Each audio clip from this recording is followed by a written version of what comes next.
Okay, welcome. I'm Dr. Noah Martin, and today I'm going to talk to you a little bit about Kantian ethics, which I think is one of the most interesting ethical systems that we can talk about. So if you're following along just out of general interest, then you can also listen to what we're going to talk about today, but this is also how it maps onto the AQA spec for philosophy A-level. So today we're going to talk about the outline of Kantian deontological ethics, what he says about the goodwill and what will means and what a goodwill is, the distinction between acting in accordance with duty and acting out of duty. And that will set us up for next time to talk about the distinction between hypothetical imperatives and categorical imperatives and what an imperative means, and the first formulation of the categorical imperative, including the difference between a contradiction in conception and a contradiction in will. Okay, so first I want to back up for a moment and talk about sort of what Kant's aims are with his ethical system. And I think it helps us to think about how, in general, in modern philosophy is characterized by the pursuit of universal validity. Modern philosophers want to know what is true for everyone, everywhere, regardless of who they are, regardless of what time it's taking place. So this is pursued in epistemology, natural science, and ethics is no different from that. Kant's aim, then, is to devise a moral system that is free from prejudice. His ethics, it must hold universally, regardless of individual desires, cultural norms, or contingent circumstances for it to be successful. And that's really crucial, I think, to understanding sort of why he has the ethical system that he has. It's all rooted in this pursuit of universal validity. Okay, so what do you think might then be a good candidate for universal moral truth? Is there anything that you can think of that could be good unconditionally? Or on the other hand, what is bad everywhere for everyone in any circumstance?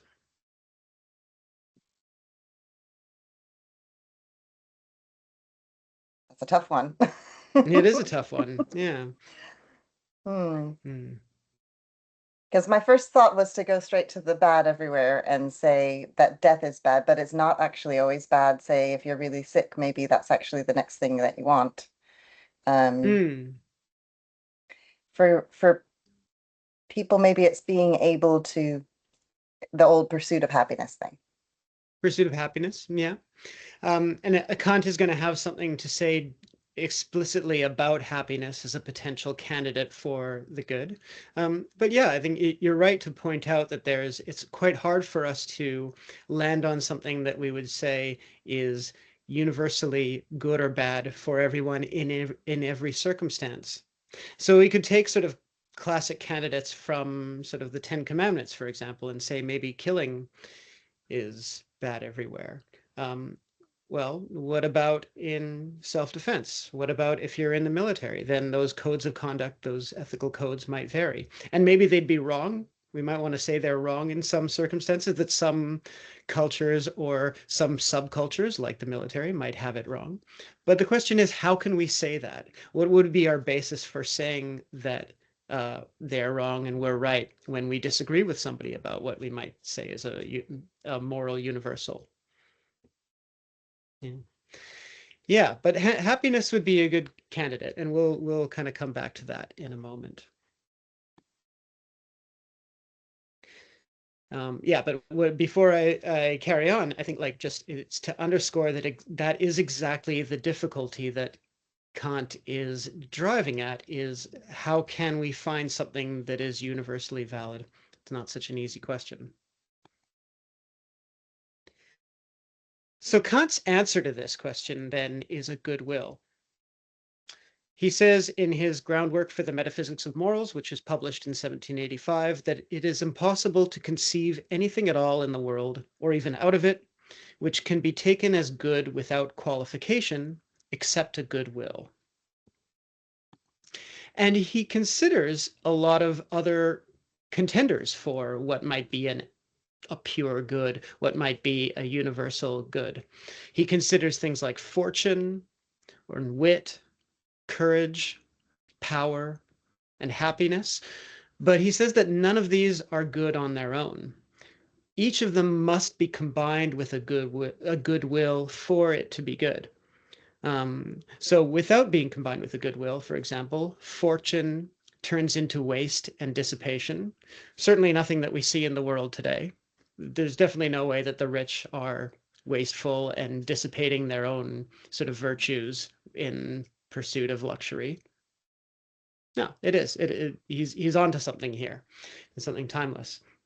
Similarly, wit, we might think intelligence, wit, sort of being smart on quick on your feet and smart in that way might be good, but he points out that it turns to a sort of imperviousness to opposing reasons. If you're quick enough on your feet, you don't really need to, you've always got a reason that everybody who disagrees with you is wrong, and that can kind of dull you in a way and weaken your ability to find the truth.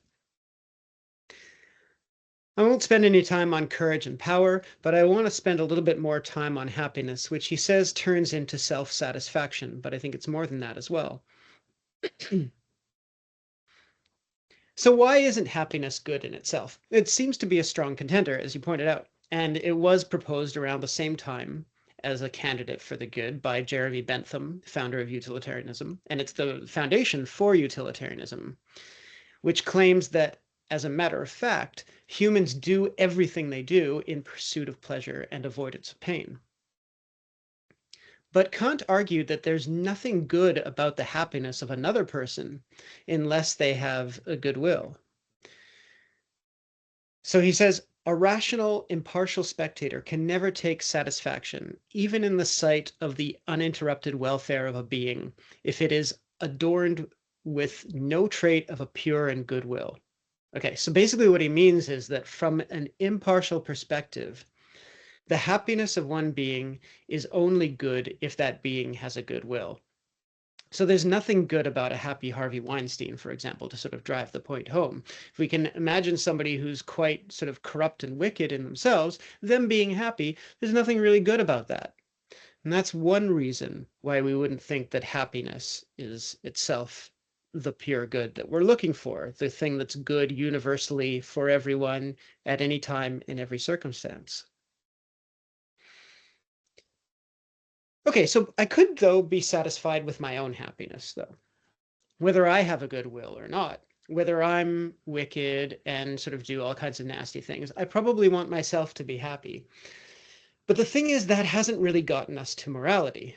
That's maybe giving us some practical things to think about how to make ourselves happier, but it's not getting us to morality. Morality for Kant, and I think in general for philosophers, not everybody, but most, begins in impartiality.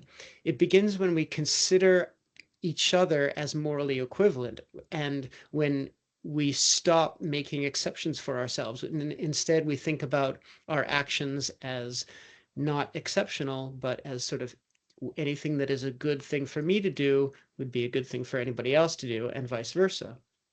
We'll come back to this when we get to categorical imperatives, because really the first formulation of the categorical imperative is exactly about this impartiality. Another reason that we should be suspicious of happiness being the universal good that we're looking for is the paradox of happiness. And that comes from our realization that in order to be happy, we need to strive towards something else. As Kant points out, the more a cultivated reason gives itself over to the aim of enjoying life and happiness, the further the human being falls short of true contentment. In other words, it's really unlikely to get happiness by aiming at happiness, at least in any sort of sustained long-term, lifelong kind of sense. If we just aim at our own pleasure, we're not going to have it for very long. We kind of need something else in order to get there. And that's the paradox of happiness. Okay, so Kant's answer then, going back, is a goodwill. Now, that certainly isn't as intuitive as happiness is, partly because will is not that familiar of a concept for us these days. It was in Kant's time. In the 18th and 19th century philosophy, will was a hot topic. It was a big part of what people talked about, especially in practical philosophy. It helps, I think, then to look at some synonyms for it. Things like agency. People talk about agency a lot these days, especially in sort of wellness and therapy speak, kind of. Volition, decision is almost something, and intention. Intention is maybe the strongest synonym, but that's surprising, right? Because intention seems to be an unlikely candidate for what the pure good would be. After all, the saying goes, the road to hell is paved with good intentions. And like, if I tell you I meant to be on time, but I'm always late, what does that say about my intentions? Are my intentions any good in that case? Okay. Well, will, I think, needs to be understood a little bit different from the way that we tend to use the term intention, where intention can go wrong, as it says, like with I meant to bring you a present, or I meant to be on time. If that's never followed through with action, then it's not probably a full intention. It's not probably an act of will.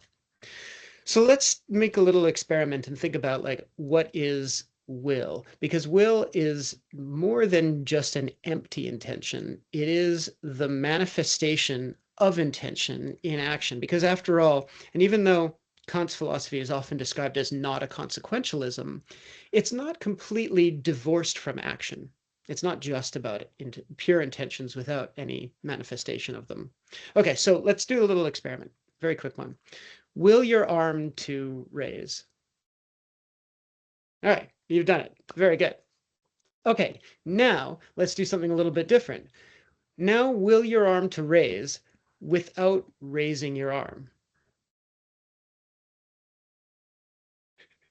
See, you're kind of wrong no matter which you do, right?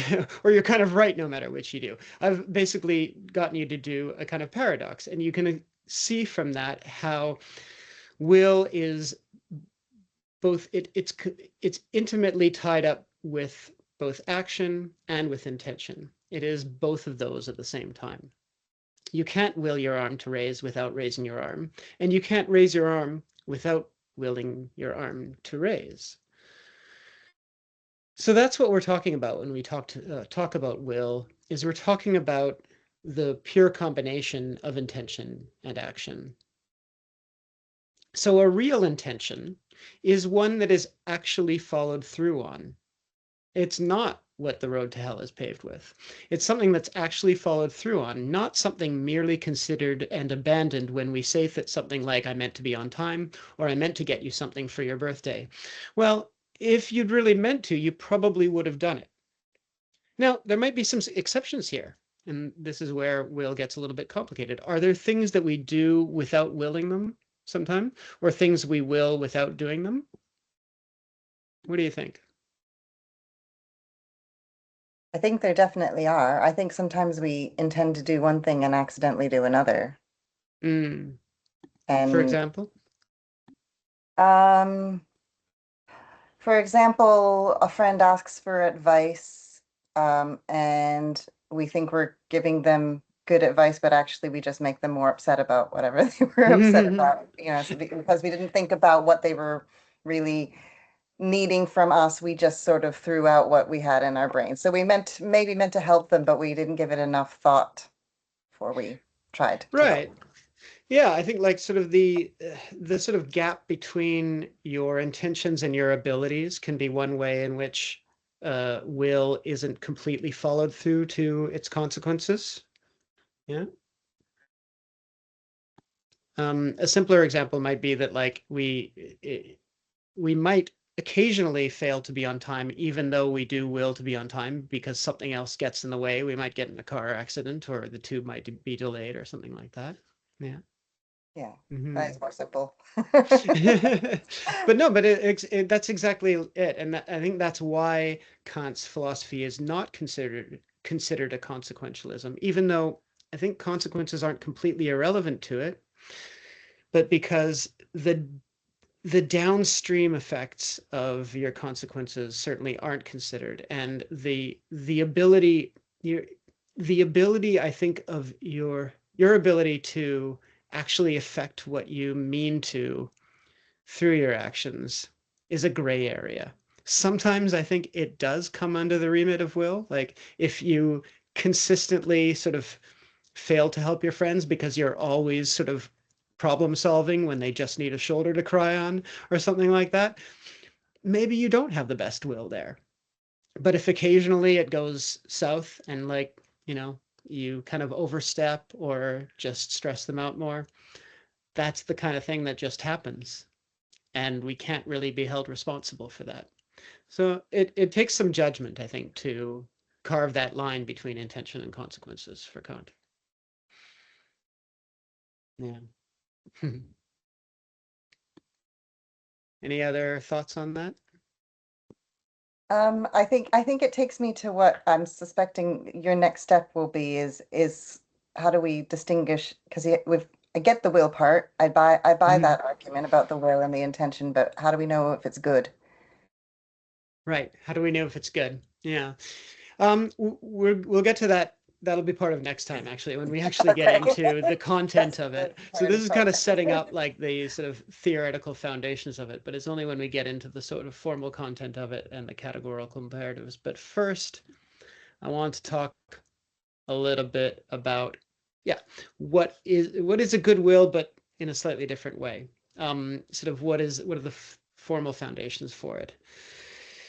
Now, or how do we go about identifying what that would be?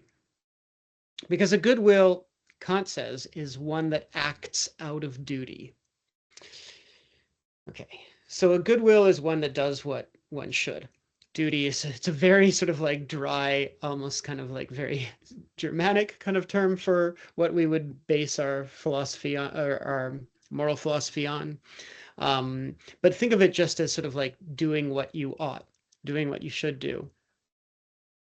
And Kant is really interested in the will being one that acts out of duty and not just in accord with duty. And this is another place where his moral philosophy gets really counterintuitive, and a lot of people really struggle with it. And it's controversial as well. So, okay, take two shoe store owners. Okay, Sarah and Eric. Sarah runs a shoe store and she offers everyone fair prices because she wants to keep her good reputation. Now take Eric, her neighbor. Eric also runs a shoe store and also offers everyone fair prices. But Eric does it just because it's the right thing to do. Who do you think has a good will? Eric. Eric. Yeah. But it seems a little bit strange, right? Like Sarah, why doesn't Sarah seem to have a good will here? Because she's doing it out of self-interest and because those are sort of almost external expectations on her. So while you were reading that, I was thinking that Sarah would stop doing that if something in culture or society made it okay for her to stop offering fair prices, if it no longer benefited her in the way that she thinks it does. Whereas Eric thinks it's the right thing to do no matter what, so he wouldn't be beholden to those external changes. That's exactly it. It's that imperviousness to external circumstances. The fact that, like, well, if external circumstances changed and that would change your action, then it doesn't really tell us anything about you. And as we'll get to in a moment, that the real problem with that is that it means that you're not necessarily acting freely yet. And the point of a good will is to be a free will, is to make you a free person. But it is, I want to drive the point home a little bit more, actually, since you've so clearly sort of gotten the point here. And let's think instead about two fathers, Eric and Peter. Okay, Eric will take, he's going to be the non-dutiful father. They both spend a lot of time with their children, sort of playing with them, teaching them. They're both very dedicated fathers. Eric does it because he loves his son. He enjoys spending time with his son. Peter, on the other hand, he doesn't really care that much, but he knows that it's his duty to do so. Which one of these has a goodwill?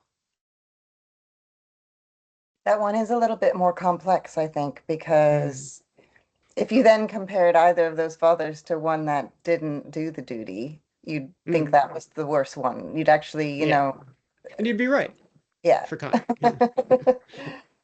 So the guy that does his duty, even though he doesn't care that much, is still better than the guy that doesn't do his duty. I'm not sure if I'm focusing on the Absolutely. wrong thing, but that was what stuck out to me about that. Yeah. And I'm glad you said that, because actually there's nothing morally there's nothing morally wrong with acting in accordance with duty. Eric, the one who loves his son, he's not doing anything wrong to act in accordance with duty, to be dutiful towards his son because he just actually loves him. It's just that there's nothing morally praiseworthy. We can't tell that he has a goodwill and that he's free because of that. So yeah, the contrast case is the non-dutiful father. He's terrible. We can all agree on that. But counterintuitively, and I think controversially, and I think probably Kant is wrong about this, to be honest, is the one who loves his son and does it for that reason isn't actually doing it out of duty. Um, and this is really this is controversial. So Aristotle, for example, would disagree. He says that the virtuous person habituates themselves to taking pleasure in doing the right thing. Eventually, over time, through our moral education, for Aristotle, we end up liking the things that we have a duty to do. For Kant, on the other hand, the most the greatest morality maintained is always in the thing that is done only out of duty. Okay, so how do we make sense of this? And again, this is, I think, quite important because it helps us understand sort of the that universality as the aim of Kantian ethics is really epitomized in that need to act only out of duty. So remember that the aim of Kant's ethics is to devise a system of morality that is universal, which in part means that it's not sensitive to particular conditions or circumstances. So Sarah's motivation to protect her reputation is an inclination, we might say. Her inclination is to protect her reputation so that she can stay in business. Similarly, Eric's inclination, Eric the father, is to take care of his son because he loves him. That's an inclination. And there are two related problems with acting out of inclination instead of acting out of duty. For one thing, as you pointed out, your inclination might change. It might no longer be in accord with duty and no longer be good. You might stop caring about staying in business if you're running that shoe store, or you might stop loving your son, as horrible as that sounds. That's a problem because your inclination is not freely chosen. So as long as you act out of inclination, you're not free. And part of the aim of developing a goodwill is because that's the only way that we can become free, and fully rational. So this is what having a goodwill is, in some sense, really all about for Kant: being free. Freedom is crucial for Kant, and the first masters we must free ourselves of in order to become free are our own passions and desires. As long as we are slaves to our passions, we are not free. So if an act is done from inclination, then it's dependent on the inclination, which is merely contingent. It can vary. So your inclinations can change based on moods, social circumstances, etc.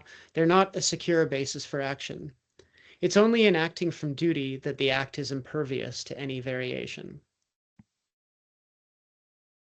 Okay, so in other words, had my inclination been different, I would have acted differently.